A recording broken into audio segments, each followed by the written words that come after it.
Já, ég var náttúrulega með frá byrjun, ég verð að segja það og það var alveg ótrúlegt ævintýri og runni forréttindi að fá að fylgjast með svona hvernig músíknefndi, hvað ég má segja, stökk fullskapaði fram á sviðinu í Norðurkjallavík og já, við vorum náttúrulega auðvitað vinkonurnar, við vorum alltaf að segja þessu við vorum alltaf allar skottar í einhverjum.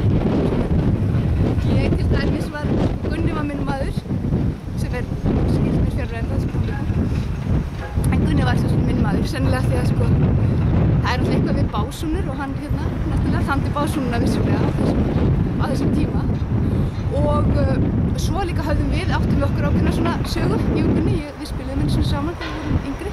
Og það var svona einhvers konar költ í kringum Mosa frænda, kannski að hluta því að ég held að hljómsveitin hafi tilheyrt Hamrahlíðaskólanum og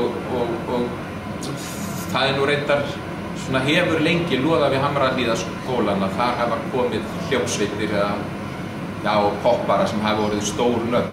Já, ég heyrði fyrst í Mosanum á IMK, voru að spila á tónleikum, gæti verið að Jói á Hakanum hafi verið með þeim en þetta var allavega eitthvað svipað leyti sem ég heyrði í þessum tveim böndum. Ég man að plastjakkin rauði sem að Maggi var í heillaði mig einna mest. Mér fannst þetta óendanlega töff. Fyrir notan bara tónlistina, alvöru stöff, gott stöff. Þannig að það virtist fylgja Mosa svona dálítið harðsnúinn fjölmennur hópur. Mér er náttúrulega mjög minnistætt einu sinni þá voru félagar í Mosa partíverður ætti ekki sem sagt nógu mikið á kvenkins aðdáendum. Við erum frekar svektar, stelpurnar.